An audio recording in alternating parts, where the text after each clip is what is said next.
بسم الله الرحمن الرحيم الحمد لله رب العالمين والصلاة والسلام على أشرف الأنبياء والمرسلين وعلى آله وأصحابه أجمعين ومن تبعهم بإحسان إلى يوم الدين أما بعد.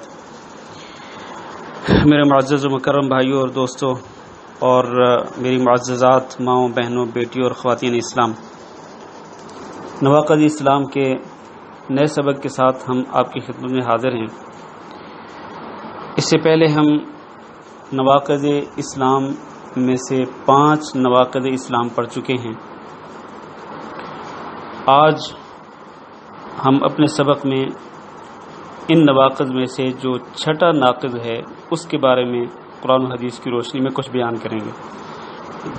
جیسے کہ ہم پہلے بیان کر چکے ہیں کہ نواقض اسلام سے مراد وہ امور ہیں جو ایک مسلمان کو دین اسلام سے خارج کر دیتے ہیں، ملت اسلامیہ سے نکال دیتے ہیں اور اس کو ملت کفر یا اس کو دائرہ اسلام سے نکال کر دائرہ کفر کی طرف پہنچا دیتے ہیں.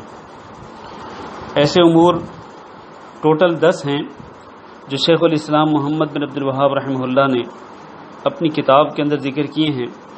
ان 10 میں سے 5 کا ذکر ہو چکا. آج ہم 6واں ناقض ذکر کرتے ہیں. شیخ الاسلام کہتے ہیں السادس، نواقض اسلام میں سے 6واں ناقض یہ ہے کہ من استہزأ بشیء من دین اللہ او ثوابہ او عقابہ کفر، کہ جو شخص اللہ کے دین میں سے کسی حکم کا مذاق اڑائے یا کسی عمل کے ثواب کا مذاق اڑائے یا کسی گناہ کی سزا کا مذاق اڑائے، کفر، تو وہ کفر اختیار کر لیتا ہے، وہ دائرہ اسلام سے نکل کر دائرہ کفر میں داخل ہو جاتا ہے. والدلیل قولہ تعالی، اور اس کی دلیل اللہ رب العزت کا یہ فرمان ہے قل اب اللہ وآیاتہ ورسولہ کنتم تستہزئون، آپ کہہ دیجئے کہ کیا تم اللہ اور اللہ کی آیات کا اور اللہ کے رسول کا مذاق اڑاتے تھے. لا تعتذروا، اب تم عذر بیان نہ کرو. قد کفرتم بعد ایمانکم، تم اپنے ایمان کے بعد کفر کر چکے ہو. یعنی یہ جو تم نے اللہ اور اللہ کی آیات اور اللہ کے رسول کا استہزاء کیا، مذاق اڑایا، تو اس کی وجہ سے تم اپنے ایمان کے بعد کفر کر چکے ہو، یعنی ملت اسلامیہ سے خارج ہو چکے ہو اور دائرہ اسلام سے نکل چکے ہو. یہ آیت سورۃ توبہ کی 65 اور 66، ان 2 آیات کے اندر اللہ رب العزت نے اسی چیز کو بیان کیا ہے. تو شیخ الاسلام محمد بن عبد الوہاب رحمہ اللہ نے ان 2 آیات کو اپنے اس دعوے کی دلیل کے طور پر پیش کیا ہے کہ جو شخص بھی اللہ کے دین میں سے کسی بھی حکم کا مذاق اڑائے گا یا کسی نیک عمل کے ثواب کا مذاق اڑائے گا یا کسی گناہ کی سزا کا مذاق اڑائے گا تو یقیناً وہ شخص کافر ہو جائے گا. یہ جو آیت ہم نے ذکر کی ہے، اس آیت کا ایک شان نزول ہے. حضرت عبداللہ بن عمر رضی اللہ تعالیٰ عنہ بیان کرتے ہیں کہ غزوہ تبوک میں ہم ایک مجلس میں بیٹھے تھے تو ایک شخص کہنے لگا ما رأیت مثل قرائنا ہؤلاء، میں نے اپنے ان قراء جیسا کسی کو نہیں دیکھا. لا ارغب بطونا، ایک تو یہ بہت کھاتے ہیں اور ان کے پیٹ بڑھ گئے ہیں کھا کھا کے. ولا اکذب السنۃ، اور دوسری بات یہ ہے کہ یہ سب سے زیادہ جھوٹ بولنے والے ہوتے ہیں. اور تیسری بات ولا اجبن عند اللقاء، جب دشمن سے ملاقات ہوتی ہے، یعنی جنگ کے لیے دشمن سے ملاقات ہوتی ہے، تو یہ انتہائی بزدلی کا مظاہرہ کرتے ہیں. ان سے زیادہ بزدل اور ان سے زیادہ جھوٹی باتیں کرنے والے اور ان سے زیادہ کھا کھا کے پیٹ بھرنے والے میں نے کسی کو نہیں دیکھا. اب ظاہر ہے کہ اس میں مذاق تھا، استہزاء تھا. اس دور کے نبی کریم صلی اللہ علیہ وسلم کی حیات مبارکہ میں جو قراء تھے ان کا مذاق اڑایا اس شخص نے. فقال رجل فی المجلس، مجلس میں ایک بندہ بیٹھا تھا، اس نے کہا کذبت، تو جھوٹ بول رہا ہے، یعنی تو نے یہ جو باتیں کی ہیں اور قراء کرام کے بارے میں جو تو نے 3 وصف بیان کیے ہیں یہ تو جھوٹ بول رہا ہے. ولکنک منافق، لیکن حقیقت میں مجھے لگتا ہے کہ تو خود منافق ہے. لأخبرن رسول اللہ صلی اللہ علیہ وسلم، میں ضرور رسول اللہ صلی اللہ علیہ وسلم کو تمہارے بارے میں آگاہ کروں گا کہ تم نے اس طرح کی باتیں کی ہیں اور یہ تم نے بکواسات کی ہیں. فبلغ ذلك النبی صلی اللہ علیہ وسلم، تو یہ باتیں نبی صلی اللہ علیہ وسلم تک پہنچی. ونزل القرآن، تو قرآن مجید نازل ہو گیا، یعنی قرآن مجید کی یہی آیتیں نازل ہوئیں. قال عبداللہ بن عمر رضی اللہ تعالیٰ عنہ کہتے ہیں فأنا رأيته متعلقا بحقب ناقة رسول اللہ صلی اللہ علیہ وسلم، میں نے اس شخص کو دیکھا کہ وہ رسول اکرم صلی اللہ علیہ وسلم کی اونٹنی سے لٹک لٹک کے آپ صلی اللہ علیہ وسلم سے کہہ رہا تھا یا رسول اللہ، اے اللہ کے رسول، انما كنا نخوض ونلعب، ہم تو بس ہنسی مذاق ہی کر رہے تھے اور ہمارا کوئی مقصد نہیں تھا، خوش گپی کر رہے تھے یا خوشی سے اس طرح کی باتیں کر رہے تھے ایک دوسرے کا دل بہلانے کے لیے. ورسول اللہ صلی اللہ علیہ وسلم یقول، تو رسول اکرم صلی اللہ علیہ وسلم کہہ رہے تھے اب اللہ و آیاتہ و رسولہ کنتم تستہزئون، کہ کیا تم اللہ کا اور اللہ کی آیات کا اور اللہ کے رسول کا مذاق اڑا رہے تھے. یعنی اب دیکھیں نا، یہ شخص جو ہے اس نے مذاق کس کا اڑایا تھا؟ اس نے چند قرائے کرام کا مذاق اڑایا تھا اور ان کے بارے میں کچھ عجیب سی باتیں کی تھیں کہ یہ بہت کھاتے ہیں، پیٹ بھرتے ہیں، بہت ہی جھوٹی باتیں کرتے ہیں اور دشمن سے ملاقات کے وقت یہ بزدلی کا مظاہرہ کرتے ہیں. تو اس چیز کو اللہ تعالیٰ نے قرآن مجید کے اندر کس کا مذاق قرار دیا؟ اللہ نے فرمایا اب اللہ و آیاتہ و رسولہ، کیا تم اللہ کا مذاق اڑا رہے ہو، اللہ کی آیات کا مذاق اڑا رہے ہو اور اللہ کے رسول کا مذاق اڑا رہے ہو؟ حالانکہ ان لوگ، اس شخص نے اللہ کا مذاق نہیں اڑایا تھا، اللہ کی آیات کا مذاق بھی نہیں اڑایا تھا، اور اس شخص نے اللہ کے رسول کا مذاق بھی نہیں اڑایا تھا. اس نے مذاق کس کا اڑایا تھا؟ اس نے مذاق اڑایا تھا ان قرائے کرام کا، ان صحابہ کرام کا جو اللہ کو ماننے والے تھے، اللہ کی آیات کو پڑھنے والے تھے، اللہ کے رسول پر سچا ایمان رکھنے والے تھے. تو جب اس نے اس قسم کے صحابہ کرام کا مذاق اڑایا تو اللہ نے اس کو اپنا مذاق قرار دیا کہ کیا تم اللہ کا مذاق اڑاتے ہو، اللہ کی آیات کا مذاق اڑاتے ہو اور اللہ کے رسول کا مذاق اڑاتے ہو. پھر اللہ تعالیٰ نے اس کے بارے میں فیصلہ کر دیا کہ لا تعتذروا، اب تم عذر نہ بیان کرو. یعنی یہ شخص جو آ کے کہنے لگا نا نبی صلی اللہ علیہ وسلم کی اونٹنی کو پکڑ پکڑ کے لٹک لٹک کے بار بار کہہ رہا تھا کہ اللہ کے رسول، ہم تو بس ہنسی مذاق کر رہے تھے اور کھیل کود کر رہے تھے، بس خوش طبعی کر رہے تھے. تو اللہ تعالیٰ نے فرمایا لا تعتذروا، اب تم عذر نہ بیان کرو. قد کفرتم بعد ایمانکم، تم اپنے ایمان کے بعد کفر کر چکے ہو، مطلب اب تم دائرہ اسلام سے خارج ہو چکے ہو، خلاص اب تمہارا معاملہ جو ہے وہ ختم ہو چکا ہے. تو اس سے یہ معلوم ہوا کہ اللہ رب العزت کے دین کا مذاق اڑانا اور دین کے کسی عمل کا مذاق اڑانا یہ بہت ہی خطرناک بات ہے. کسی بھی عمل کا مذاق اڑانا، مثال کے طور پر کئی لوگ جب ان کے سامنے اللہ کی توحید کی باتیں کی جاتی ہیں تو وہ اس کا مذاق اڑاتے ہیں. جب ان کے سامنے رسول اکرم صلی اللہ علیہ وسلم کی سنتوں کا تذکرہ کیا جاتا ہے تو اس کا مذاق اڑاتے ہیں. اور جن لوگوں نے مثال کے طور پر اللہ کے رسول صلی اللہ علیہ وسلم کی سنت کے مطابق داڑھی رکھی ہوتی ہے وہ ان کا مذاق اڑاتے ہیں اور دیدہ دلیری اور جسارت کرتے ہوئے ان کو برے برے القاب کے ساتھ نوازتے ہیں. کسی کو کیا کہتے ہیں اور کسی کو کیا کہتے ہیں. مذاق اڑانا، یہ مذاق اڑانا کسی بھی دین کے کسی بھی عمل کا مذاق اڑانا یا دین پر عمل کرنے والے شخص کا مذاق اڑانا اس وجہ سے کہ وہ دین کے کسی خاص عمل پہ عمل پیرا ہو، کسی حکم پہ عمل پیرا ہو. تو اس طرح مذاق اڑانا جو ہے یہ بہت ہی خطرناک ہے. نماز کا مذاق اڑانا یا نماز پڑھنے والے کا مذاق اڑانا یا مثلا طواف بیت اللہ کا طواف کرنے والے کا مذاق اڑانا. کئی لوگ کہتے ہیں کہ یار ان لوگوں کو کیا ہو گیا ہے کہ یہ خانہ کعبہ جو کہ مٹی کے ساتھ بنا ہوا ہے یا اینٹوں اور پتھروں کے ساتھ بنا ہوا ہے، اس گھر کا یا اس بیت اللہ کا اس کا طواف کرتے ہیں، اس کے ارد گرد چکر لگاتے ہیں. ان کو کیا ملتا ہے؟ لوگ اس طرح کی باتیں کرتے ہیں کہ ان کو کیا ملتا ہے. اور حجر اسود کو چومتے ہیں. حجر اسود میں کیا رکھا ہوا ہے؟ ایک پتھر ہے، پتھر کو کیوں یہ چومتے ہیں اور پتھر کے ارد گرد یہ کیوں طواف کرتے ہیں؟ اور اسی طرح صفا مروہ کے درمیان صحیح کرنے والے لوگوں کا مذاق اڑاتے ہیں کہ ان کو کیا ہو گیا ہے کہ یہ صفا سے مروہ جا رہے ہیں، مروہ سے صفا کی طرف آ رہے ہیں، پھر صفا سے مروہ کی طرف جا رہے ہیں. یہ یعنی کئی لوگ اس طرح دین اسلام کے فرائض پہ عمل کرنے والے لوگوں کا مذاق اڑاتے ہیں. تو اس طرح مذاق اڑانا یا پھر دین کے اخلاق و کردار جو دین نے اخلاق سکھلائے ہیں.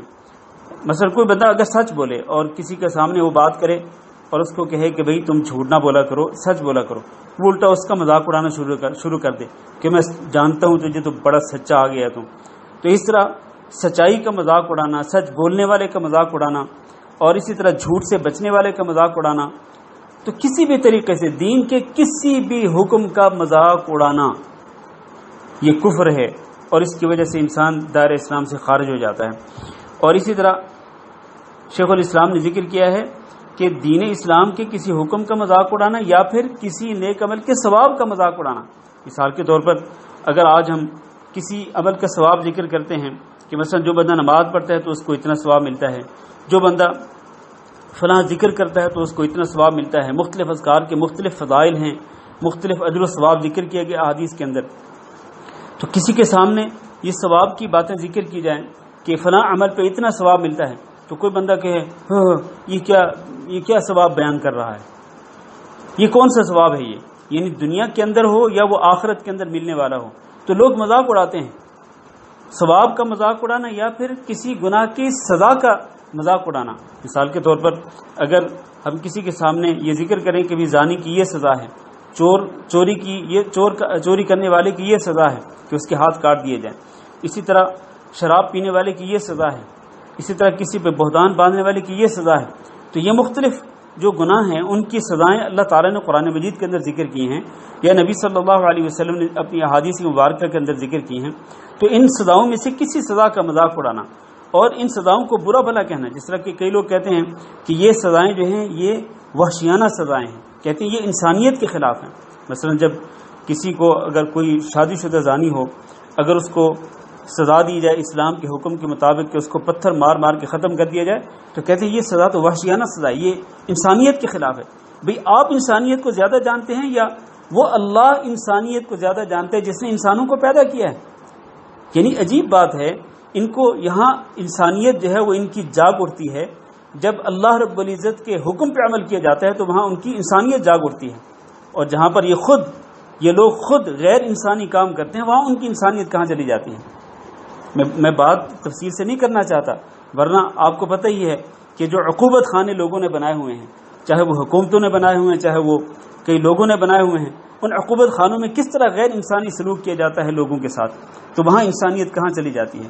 انسانیت ان کی وہاں پہ جاگ اٹھتی ہے کہ جب اللہ رب العزت کے کسی حکم پہ عمل کیا جاتا ہے. چور کا ہاتھ کاٹا جائے تو کہتے ہیں یہ غیر انسانی عمل ہے، اگر غیر شادی شدہ زانی کو کوڑے مارے جائیں کہتے ہیں غیر انسانی عمل ہے، اگر کسی قاتل کو قتل کی وجہ سے قصاص میں قتل کرنا ہو تو کہتے ہیں یہ غیر انسانی عمل ہے. تو اس طرح اللہ کے دین کا مذاق اڑانا، یہ دین کے کسی نیک عمل کے ثواب کا مذاق اڑانا یا کسی برے عمل کی سزا کا مذاق اڑانا، کسی بھی شکل میں مذاق ہو، استہزاء ہو، تو اس استہزاء کی وجہ سے انسان دین اسلام سے خارج ہو جاتا ہے. اس لیے اللہ تعالیٰ سے ڈرنا چاہیے، اللہ رب العزت کا خوف کھانا چاہیے، اور اس طرح کی حرکت نہیں کرنی چاہیے، اور نہ ہی اس طرح کا کوئی بولنا چاہیے اپنی زبان سے کہ جس میں ٹھٹھا اور مذاق کا پہلو ہو، استہزاء کا پہلو ہو، دین کے کسی حکم کا مذاق ہو یا دین کے حکم پہ عمل کرنے والوں کا مذاق ہو. اب مثال کے طور پر آپ دیکھیں، دین اسلام کے اندر سودی لین دین کرنا بہت بڑا گناہ ہے. سودی لین دین کرنے کو جاری رکھنا جو ہے یہ ایسے ہے جیسا کہ ایک شخص اللہ اور اللہ کے رسول صلی اللہ علیہ وسلم کے خلاف اعلان جنگ کر دے. آج کے دور میں کس قدر سود پھیلا ہوا ہے کہ لوگ پیسہ فکس کرا کے رکھتے ہیں، بینک اکاؤنٹس میں اپنا پیسہ فکس کرا کے رکھتے ہیں. اگر ان کے سامنے کوئی بندہ سود کی حرمت کو بیان کرے اور یہ بیان کرے کہ سود اتنا بڑا گناہ ہے تو آگے سے مذاق اڑانا شروع کر دیتے ہیں. مسلمان ہو کر آگے سے مذاق اڑانا شروع کر دیتے ہیں، او بھائی جاؤ اپنا کام کرو، ہمیں اپنے کام میں لگا رہنے دو. اور آج اگر کوئی بندہ نیکی کا حکم دیتا ہے اس کا مذاق اڑایا جاتا ہے، اگر کوئی بندہ برائی سے منع کرتا ہے اس کا مذاق اڑایا جاتا ہے.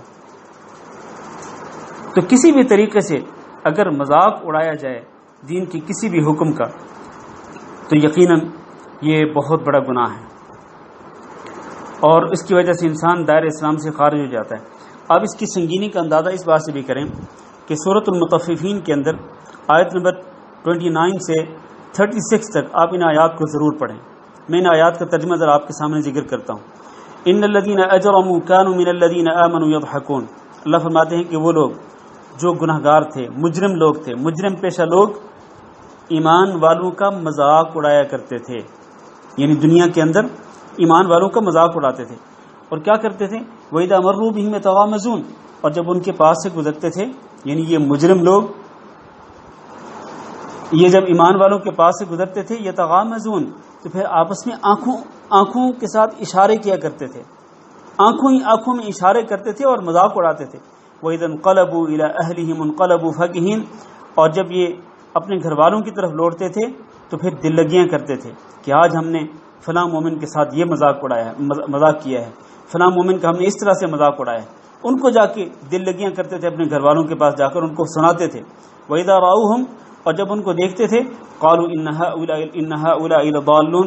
تو کہتے تھے کہ یہ یقینی طور پر گمراہ لوگ ہیں. یعنی ایمان والوں کے بارے میں کہتے تھے یہ گمراہ لوگ ہیں. آج بھی ایسے ہی ہوتا ہے.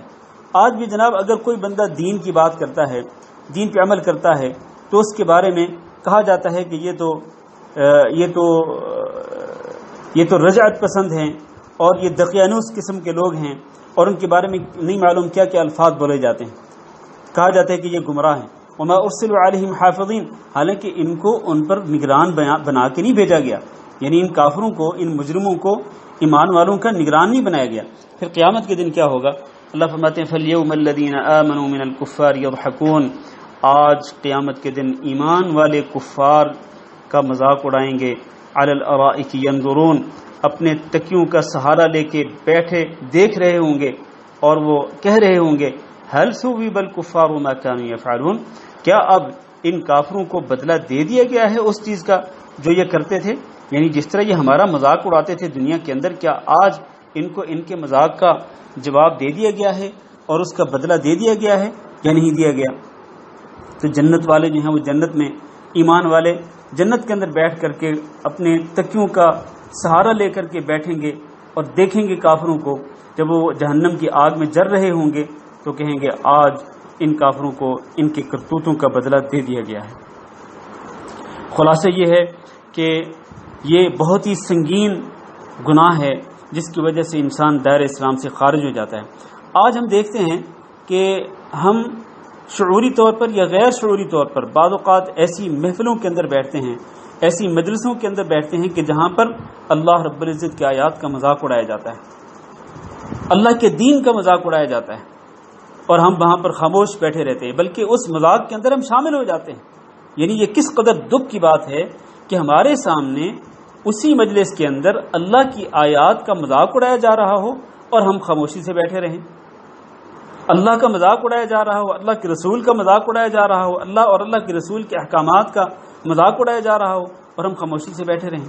اللہ تعالیٰ نے قرآن مجید کے اندر منافقوں کی صفت ذکر فرمائی ہے. اللہ نے فرمایا وَقَدْ نَزَّلَ عَلَيْكُمْ فِي الْكِتَابِ أَنْ إِذَا سَمِعْتُمْ آيَاتِ اللَّهِ يُكْفَرُ بِهَا وَيُسْتَهْزَأُ بِهَا فَلَا تَقْعُدُوا مَعَهُمْ. منافق کیا کرتے تھے؟ منافق کافروں کی مجلس میں جاتے تھے اور کافروں کی مجلس میں جب دین کا، اللہ کی آیات کا مذاق اڑایا جاتا تھا تو منافق بھی اسی کے اندر شامل ہو جاتے تھے. اللہ نے فرمایا وَقَدْ نَزَّلَ عَلَيْكُمْ فِي الْكِتَابِ. اللہ تعالیٰ نے قرآن مجید کے اندر تم پہ یہ حکم نازل کر دیا ہے کہ جب اللہ کی آیات کو تم سنو کہ ان کا کفر کیا جا رہا ہے اور اللہ کی آیات کا مذاق اڑایا جا رہا ہے، فَلَا تَقْعُدُوا مَعَهُمْ. تو پھر تم ان کے ساتھ نہ بیٹھا کرو، حَتَّى يَخُوضُوا فِي حَدِيثٍ غَيْرِهِ. یہاں تک کہ وہ اس بات کو، اس موضوع کو، اس ٹاپک کو چھوڑ کر کسی اور ٹاپک پہ بات کرنا شروع کر دیں تو پھر آپ ان کے ساتھ بیٹھ سکتے ہو. ورنہ وہ ٹاپک ایسا ہو کہ جس میں اللہ کی آیات کا مذاق اڑایا جا رہا ہو، اللہ کے دین کا مذاق اڑایا جا رہا ہو، تو پھر اس وقت تم ان کے ساتھ نہ بیٹھو. ورنہ اگر تم ان کے ساتھ بیٹھے رہے تو پھر کیا ہوگا؟ انکم اذا مثلہم. پھر تم بھی انہی جیسے بن جاؤ گے. مطلب ان لوگوں نے جب اللہ کی آیات کا مذاق اڑایا وہ کافر ہو گئے، تو تم اے منافقو تم بھی پھر انہی کی طرح کافر ہو جاؤ گے. اور پھر قیامت کے دن کیا ہوگا؟ ان اللہ جامع المنافقین والکافرین فی جہنم جمیعا. اللہ تعالی منافقوں اور کافروں سب کو جہنم میں اکٹھا کرنے والا ہے، والعیاذ باللہ. اسی طرح اللہ تعالیٰ نے قرآن مجید میں فرمایا احشروا الذین ظلموا وازواجہم وما كانوا یعبدون. آج قیامت کے دن ان لوگوں کو جمع کرو، اکٹھا کرو جنہوں نے ظلم کیا وَأَزْوَاجَهُمْ، اور ان کو بھی جو ان جیسے تھے، مطلب جو ان کے ساتھ شامل ہو جاتے تھے مختلف گناہوں کے اندر، مختلف کرتوتوں کے اندر، مختلف برائیوں کے اندر، وہ ظالموں کے ساتھ شامل ہو جاتے تھے، تو اللہ فرمائیں کہ ان سب کو اکٹھا کرو، اور پھر وَمَا كَانُوا يَعْبُدُونَ مِن دُونِ اللَّهِ، اللہ کے سوا جو کسی اور کی پوجا کرتے تھے، سب کو اکٹھا کرو، فَاهْدُوهُمْ إِلَىٰ صِرَاطِ الْجَحِيمِ، اور ان کو جہنم کی طرف لے کے جاؤ۔ اللہ تعالیٰ فرشتوں کو حکم دیں گے۔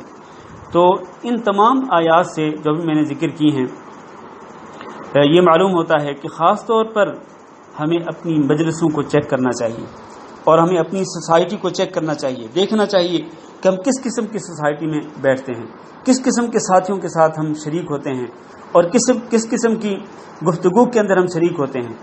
اللہ نہ کرے اگر کسی ایسی مجلس میں ہم بیٹھتے ہوں کہ جس میں اللہ کی آیات کا مذاق اڑایا جاتا ہو، اللہ کے دین کے کسی بھی حکم کا مذاق اڑایا جاتا ہو، اور اگر ہم وہاں پر مذاق اڑانے والوں کو ہم خاموش نہ کریں اور ان کی اس برائی کا ان کو جواب نہ دیں، اور ہم خاموشی سے بیٹھے رہیں، تو پھر ہمیں یہ یقین کر لینا چاہیے کہ نعوذ باللہ جو لوگ خاموشی اختیار کرتے ہیں ایسی مجلسوں کے اندر، ایسی محفلوں کے اندر خاموشی اختیار کر کے، وہ لوگ بھی انہی لوگوں جیسے ہو جاتے ہیں جو اللہ رب العزت کی آیات کا مذاق اڑاتے ہیں۔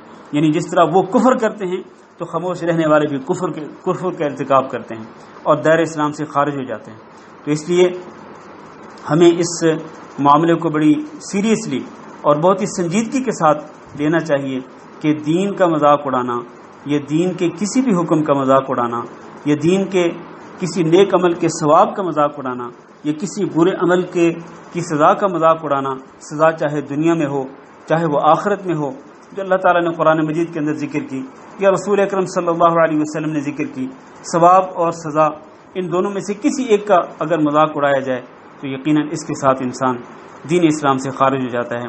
اللہ تعالیٰ سے دعا ہے کہ اللہ رب العزت ہم سب کو حق بات کو سمجھنے کی توفیق دے، اور اللہ رب العزت ہم سب کو تمام کے تمام نواقض اسلام جو دین اسلام سے خارج کرنے والے امور ہیں، اللہ ان سب سے ہم سب کو بچنے کی توفیق دے، دین اسلام پر استقامت نصیب فرمائے، اور اللہ رب العزت توحید پر، ایمان پر اور اچھے عمل پر اچھا خاتمہ نصیب فرمائے، اور ہم سب کو برے خاتمے سے محفوظ رکھے۔ وصلی اللہ وسلم علی نبینا محمد وعلی آلہ واصحابہ اجمعین۔